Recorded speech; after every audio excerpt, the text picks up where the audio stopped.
How's it going, everyone? Back at the desk. I have a tripod. Don't worry, nothing happened to the new tripod. I just wanted to keep format. Also, yes, this and this has changed. It'll grow back. Don't worry. I know I look like Smeagol right now, but it'll be fine. So, apparently, in the last College Board video, right, the one, the 40-minute rant, I actually didn't know when I made that because I was just so pissed off at College Board. I didn't know that that was like a trend, but apparently it is. And a good friend of mine, Brick General, as you guys know, he made a video about something that I didn't actually even know of, so thank you for bringing it up. But there are people who are now suing the College Board for the AP exams this year. Now, he said in his video that he thinks the College Board lawsuit is a terrible idea. I respectfully disagree. I think suing the College Board for this is a great idea.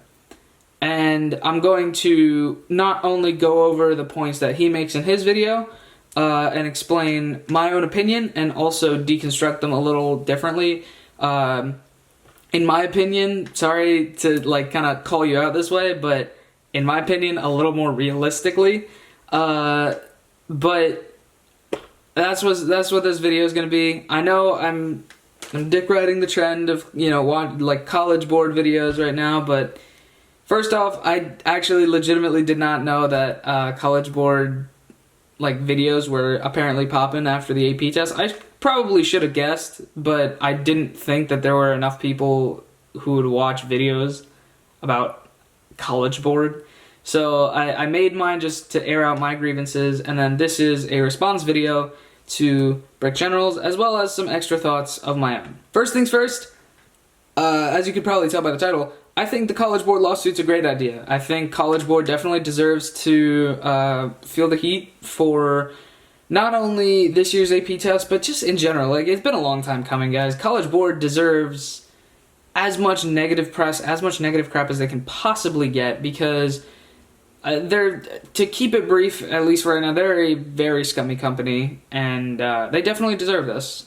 So, with all that said, let's go into the points that Brick General brings up in his video. And also, again, before we get started, in my last video I had mentioned a friend of mine who had issues with submission. I did not think, I didn't know if he wanted that getting out, but yeah, that friend was Brick General. He had submission issues. I thought I should clear that up, but yeah, let's get into the video. So one of his first real points of the video comes in at 4 minutes in, actually, just about, saying like, oh, College Board, with this lawsuit, College Board could always turn around and say, well, we didn't have to administer the tests, like, you should be grateful that we administered them in the first place.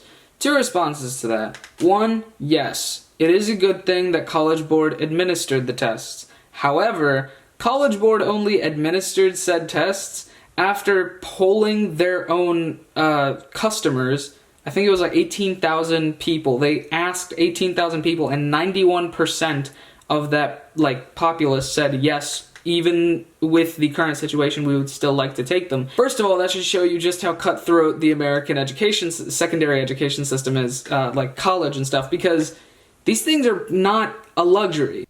Looking back on it, I should have phrased this better. I meant to say that a college AP course and the AP test, it's not that it's not a luxury, because it is. It costs $100 and not everyone can afford that. What I meant to say was that it's more of a necessity if you want to get into a good college to have some AP classes, AP courses, AP tests, and AP credits there on your transcript when you apply so that you have a better chance. And it's gotten to the point where the AP classes are practically a necessity and taking the AP tests are practically a necessity for a lot of people to get into the college that they want to. If you want to get into a good college, you basically have to take them. And if you want to get into a good college, you're already paying out the ass, meaning that you will be paying significantly less when you take an AP test. But the argument that he's trying to make is that they didn't have to administer them in the first place, so we should be grateful. on the one hand, I kind of agree that yes, they had absolutely no reason to continue giving the AP tests. At the same time, I also disagree with the fact that we should be grateful to them for the fact that they like let us take them anyway. Because here's the thing, it would have hurt their own bottom line. Now, this year, I don't know if you know this, but this year the AP test was changed so that payment had to be done significantly before the test even happened. I think it was sometime in like November where they had to get their money in. And so while they already got a lot of the money for the AP test itself, if they hadn't administered the AP test this year, there would have been even more blowback and even more people would have asked for refunds, and to the point where like they probably would have gotten sued just for that, and they would have lost a lot of money in both refunding and in the lawsuit if it happened then, like in that hypothetical scenario. Which means that like administering the AP test and spending the money for this technology to, you know, go into the AP test, even though they still didn't spend enough, considering a lot of people weren't able to, you know, actually submit, because they didn't spend enough money in that anyway, they would have lost even more in this situation if they had decided that we're not doing it, because everyone would have been like, oh, we want a refund, and if they had refused, then they would have gotten even more legal trouble, and they would have also had to probably eventually refund all that money. So giving out the AP tests, or rather not administering the AP test, would have actually hurt their own bottom line. And again, that's the thing, you need to stop treating College Board, I'm not saying Brick General specifically, I'm saying everybody needs to stop treating College Board like a company, or like an organization or a non-profit, because they're a company, they run themselves like a company, so we have to talk about them in company terms. They are more concerned about their bottom line than about helping the kids. So the reason why they even administered them in the first place isn't to help the kids out with college, it's because if they didn't, they would have lost more money otherwise. Which means that we shouldn't necessarily be grateful to them because they're benefiting too. Right? It would only, like, I can only really justify being grateful if it's completely selfless, but it's not. They make money off of this. So, because it would have hurt their bottom line, they administered them anyway. And so, my other philosophy on that is that if they were going to administer them, do it right. Like, if you're gonna do the job, do it right. Right? Like, just because they administered them doesn't mean crap if... Wait a minute, I already swore. It doesn't mean shit, right? Like, if just because they already administered them doesn't mean shit unless they do it right. And clearly they didn't, because there were enough people that took enough tests that this issue occurred. According to a article I saw from the Washington Post, there were just around 4.9 million tests taken. That's close to 5 million. We're rounded up to 5 million. Each AP test is roughly $100. So College Board in this year alone made roughly $500 million. Now, I don't know how expensive the equipment and infrastructure building that they needed to do was, but I can almost guarantee it wasn't $500 million worth. They probably still walked away with a decent profit in all of this, because again, they need to still make money. So my rebuttal to your point, Brick General, of like, oh, just because they administer them anyway, they'll bring up the argument like, just because they administered them, we should be grateful.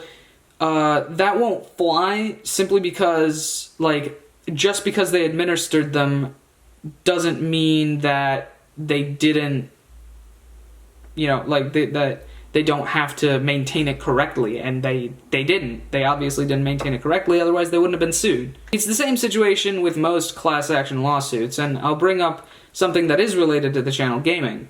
A couple of my more Nintendo-oriented fans will probably know that Nintendo caught a class action lawsuit in the United States over the controllers, the Joy-Con. Yeah, Nintendo was catching a lot of heat over these little things.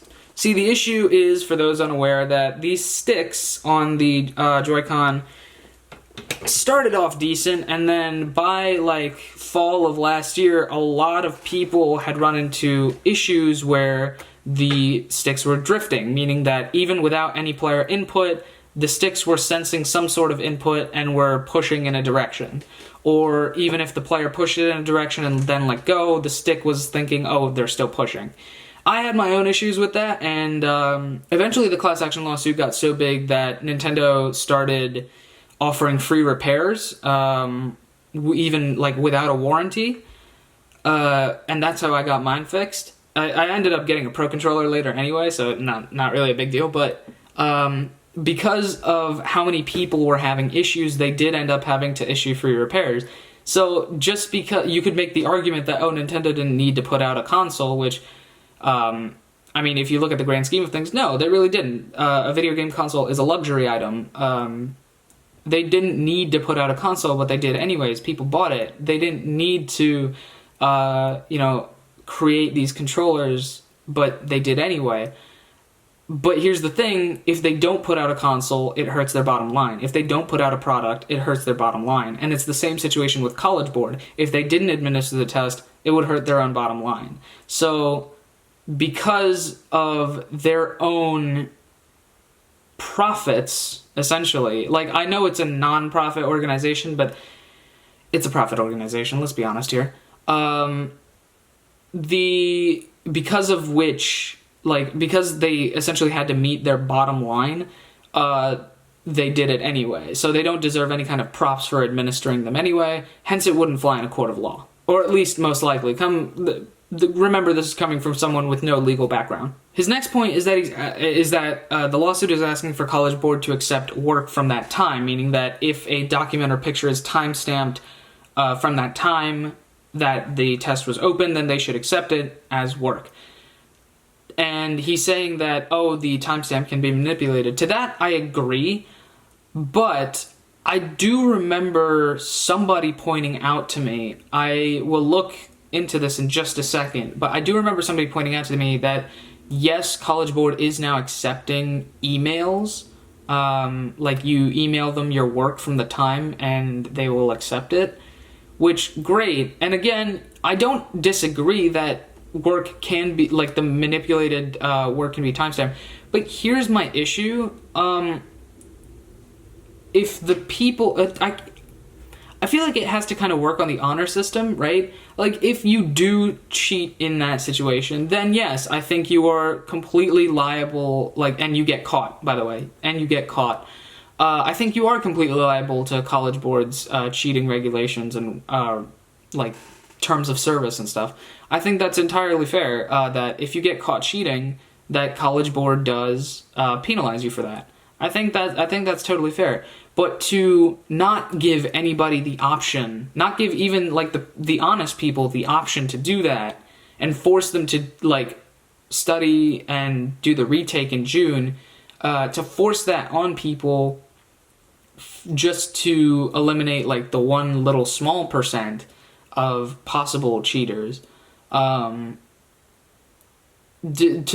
force everybody to do the retake instead of the people that actually spent a lot of time working on it. And here's the thing, I actually studied for these. Like, it's one of the few things that I study for, but I actually studied for these, and it takes forever. It's really annoying, it's really boring, nobody wants to do it. And to force people into doing that again just feels kind of annoying at the very least to the person, and wrong, especially if they studied a lot, like they worked their ass off, and they did really well. It's just that from stuff out of their own control, they weren't able to submit. And by the way, again, like I mentioned in my other video, College Board is blaming, like, technology issues, which, it's bullshit. Like, I already pointed out how that is complete crap, but, to penalize these people who did the work, who studied, who, like, tried, who actually tried, to penalize them for stuff out of their own control that doesn't even really affect them feels wrong. And so I do think that College Board is, maybe not necessarily, maybe there would be some sort of screening process, maybe there would be some sort of, like, issue, and I'm sure as easy as it is to change timestamps, it's probably just as easy to see that timestamps have been changed. So there is definitely technology for that College Board would again invest in, because they didn't do it. They didn't do it now. They probably got to do it later. Like it's really a short-term loss, like short-term gain, long-term loss situation that they're in. If they would have to do it, and I think it's a great idea that people are asking for this. And again, I think they are accepting through email now, which I'll check on in just a second. Give me just a moment. Okay, never mind. From a quick cursory glance, I wasn't able to find it. It's all good though. Even if it's not true that they're like not accepting emails right now, my point still stands. I don't know if they already were. Your point, like his point, Brick General's point, is completely invalid. That they're already doing it. So like, you know, whatever. But again, that at that point, that also means that it doesn't really need to be a part of the lawsuit. But if it isn't right now, I already like demonstrated how it could possibly be okay. So that's why that's a great idea. The next thing he brings up is the breach of contract mentioned in the lawsuit, and even in this one, he kind of concedes the point that College Board claims that they're not selling your information to anybody, but herein lies the issue. Public companies have to provide a statement, right? They have to provide quarterly fiscal reports. Because it's not a publicly traded company, it's a nonprofit organization, which here's another plus, right, of being that way. Here's another like way that they can screw everybody over. They don't have to reveal their fiscal reports. They don't have to reveal how much money they've made, how much money they've spent, where they've spent it, where they've made it. They don't have to reveal any of that. So until it's subpoenaed in court, we can't actually be sure whether they are selling information or not to colleges, to universities. However, we can absolutely tell you, as well, both of us, he said it in his video as well, that universities, both good and bad universities that I actually think are great, universities that I think suck ass, both types of universities have contacted me through the email that I have given College Board about signing up for their university and taking their programs. And people, like, again, as I've mentioned on here, I'm going into, or at least I plan on going into film and television production. I have gotten emails specifically about film and television production, which I think I did put down as, I specifically remember too when I was taking the SATs, that I put down that as something that I might be interested in. And I've gotten film and television production stuff. The simple fact that they're sending emails to me, the simple fact that they're sending mail to my house. I've gotten physical mail in my mailbox, like outside. I've gotten mail from colleges, both good and bad, that I didn't ask for. Pretty much every single day I'm getting a new letter from a new college, and I don't care about it. I don't want this mail. But I also never said, like, hey, go ahead and tell all these colleges about me. College Board is giving these colleges my information as a student, my address. They're giving them my email address to contact me when I never asked for this. And so while we can't say for sure whether they are selling it, whether they are licensing it, as College Board puts it, whether they are giving it away for free, while we can't tell that because they don't have to reveal essentially they don't have to show their receipts to us because it's a private organization, we can't tell for sure whether they're making money off of it or not until perhaps it's subpoenaed in court, which I really hope it is. I would love to know how College Board makes all that money. This is a company that makes $1 billion off of AP tests and SATs, like a year, $1 billion a year off of AP tests and SATs. So that, like, I would love to know first off, where all that money is going, and second, how much extra money they're making from selling and or licensing things. But yeah, he kind of concedes this point anyway. I didn't think it was that big a deal to go like too in depth into it. But yeah, the breach of contract thing is almost definitely true. To his point that he brings up next, which is that College Board could now, after this, go around and cancel all the scores from the tests that happened this time. Here's how they can't do that. This is the reason why they can't do that. We are customers. People who took the AP tests are customers of College Board, meaning that in some sense, they are, yes, answerable to us as customers. I mean, I know it might sound kind of entitled, like, oh, they answer to it, but like, no, as someone who is spending $100 on a product, they are answerable if there is something wrong with the product. We can ask them questions about that. So if they tried to cancel the tests, right? If they tried to completely cancel every single test, they wouldn't be able to, because they would face even more backlash from this, meaning that would hurt their bottom line even more, so they wouldn't do that. If they're smart enough, they would not do that, because that is a short-term gain, long-term loss. And not only is it not even that much of a short-term gain, it's petty as hell, one, and that is really bad for PR. Which, again, like I said, you gotta start treating College Board like a company. They're not a nonprofit. They make too much money. And even he concedes this, is that they make way too much money. Now, to his point about them being way too rich, about them being able to perhaps settle the argument out of court, about them probably being able to, last it out longer, right? Like, just because of how much money they have in funds for them to be able to last this fight out in court longer, because they have more clout in the game, right? They have way more money to stay in this fight, to keep paying their lawyers, than the people suing them. And that is true. They have a lot more money. The problem, though, comes in that even if they have more money to fight, this is, regardless, really bad for PR. And if they make a stupid move like canceling all the scores, that's even worse for PR. So if they even have a shred of a brain cell, they would know not to do that. Because that means that even less people are going to be, like trying to go with College Board. And here's the thing, after the SAT issues from like a couple years ago, because they got caught, their PR, that first of all, that was a PR nightmare. Second, their reputation is already lower, to the point where a lot of schools, like the question of test optional became a lot more prevalent in a lot of colleges across the states. The question of test optional became a lot more prevalent simply because people were like, oh wow, College Board is so scummy, I would much rather have something be test optional than give them my money if they're going to use it for such nefarious purposes. So he's saying that College Board could do something stupid and cancel. That would be a bigger PR nightmare on top of this PR nightmare that's already happening from the AP tests. That College Board is just, while they could probably financially last out this kind of fight, bad news sticks with you, man. You will never escape bad news. Just ask Harvey Weinstein.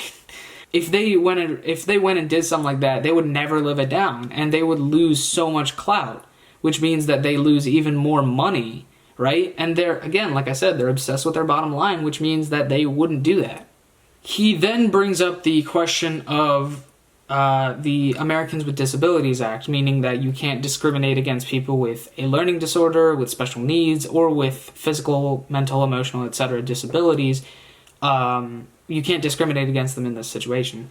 And he brings up the point that, while that is actually a valid point, that in this circumstance, College Board did not accommodate for these students to take the test properly. They didn't accommodate properly for these students. There's not really much that College Board could have done anyway. That's Brick General's point in this, is that he's saying that there's not much that they could have done anyway. To that, I say that because the special needs students that are taking AP exams, the special needs students that are taking the SATs, as far as I'm aware about this, they already have some kind of paperwork. They have to jump through some hoops to prove that they should get these accommodations. So I believe that in this situation, he especially points out the people with anxiety that might have been more hindered in their ability to take the test. The people who have clinical anxiety, they may have been more hindered by the extremely shortened time limits on the tests. There are definitely plenty of things that they could have done to give these people a fair shot. And one of the things that I can think of is, again, investing more in their internet infrastructure to provide these people with the kind of tools that they needed. For example, inbuilt, easy to understand and use text-to-speech for blind or legally blind people within their own testing API. To have a text-to-speech functionality where all you have to do is press one button and the question is read out to you in maybe even a robotic voice, as long as it's fast enough, right? The text is read out to you, a basic text-to-speech functionality API. Because, I mean, while a bunch of computers can do that already, right, not many people know how, and even if they did, College Board, like, even if they didn't know how and College Board didn't want to put in a text-to-speech, like, component in their own, like, testing site, then at the very least, they could have at least done some kind of, like, tutorial on how to do that, how to, like, turn on text-to-speech, how to make that happen. For the people with anxiety and those people, like, College Board probably already has paperwork with these people that says that, yes, these people need special accommodations, these people need more time, maybe they need guides, maybe they need people there, whatever the accommodations are to the people with disabilities and the people with special needs to take these tests and do them right. And while I think that not all of those accommodations could have been met, right? For example, maybe having a guide, probably not the best idea, especially in these times, to put your own employees as College Board as an organization at risk. So you could have, like, the kids' parents there, but the kids' parents might help them with the questions. So maybe the guide or having somebody nearby to ask, that might not necessarily be a feasible accommodation, but there are definitely some accommodations that totally would have been feasible, like the text-to-speech for blind or legally blind people. For example, longer times for those with anxiety. And by the way, these are things that they are afforded on the normal paper AP exams. Braille, there are Braille AP tests for people who are legally blind or blind. There are Braille AP tests where everything's printed in Braille and they can read Braille, right? They can just run their finger over it and they can read the test in Braille.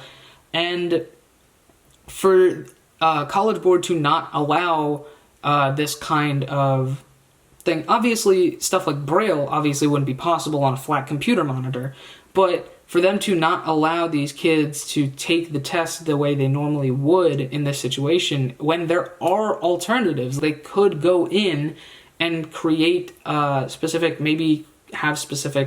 tests, IDs for these disabled people. There are ways around this. They just didn't feel like putting the money in, even though they were getting the money from these people earlier on than they normally would have, just to secure the money faster.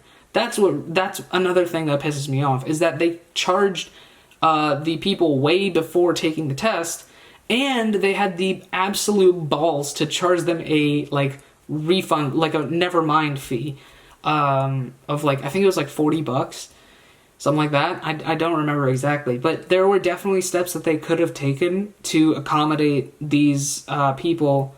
They just didn't feel like spending the money which it would cost to do that. He also at the end makes the snide comment that, like, $1 million isn't going to fix it, and to that, yes, I agree. It's not going to fix the fact that you weren't able to take the test. However, it is at least some reparation, because there clearly was, as I pointed out, there clearly were ways for College Board to have helped these people if they were going to do the AP tests online. There were clearly ways for them to have helped people with a text-to-speech functionality for legally blind people, for extra time with people with anxiety. And yes, there are ways to monitor that as well to make sure that nobody's, like, cheating on it, because they have paperwork already that says that these people need extra time. I can guarantee you that that paperwork exists. There are definitely ways that College Board has for people to prove that they do have anxiety, for people, like, that way, you know, it's just a way for College Board to make sure that nobody's trying to, like, cheat and get extra time just because. So as I've said, it is entirely possible for them to have done that, and I think the fact that they didn't definitely deserves some form of reparation in monetary value if it must. Anyways, guys, that's been the response to Brick General's College Board lawsuit is a terrible idea video. Like I said at the beginning of this video, I think that this lawsuit is actually a really great idea because, I mean, College Board has run this monopoly on education forever, and I think it's time that something happens to them, right? Because, like, with the SAT thing, that really hurt their PR, but nothing really came of it because College Board wasn't really on the hook for that. It was the celebrities that did it. This time, College Board is entirely on the hook for what they've done here, and I hope the lawsuit goes through. I hope it isn't settled out of court. I hope that stuff happens with this lawsuit, man. I hope these kids who are doing it, hats off. I hope they make moves, and I hope that this video and my other video helps in any way I can, because honestly, I think that College Board deserves to have it stuck to them, and I think that they should face some sort of damages for the, frankly, I agree, gross negligence that they showed this year during the AP exams. Now, was I personally affected by any of this? I'm white knighting for these people. No, I don't think, as I said, was not personally affected by any issues, but I know people who were affected by these issues, and I think that considering how much of a chokehold they have on the education industry, because it's a freaking industry at this point, how much of a chokehold they have on the education industry, they definitely should have made more moves to make it better. And if they didn't feel like that, people should definitely be paid. I think definitely they deserve reparations. I think people definitely deserve the money that they're fighting for. And I think College Board deserves to have it stuck to them because they messed up. They messed up pretty big during this whole situation. So anyway, guys, that's been it for this video. I hope you have a great time. Thanks for watching, everybody. I'm out.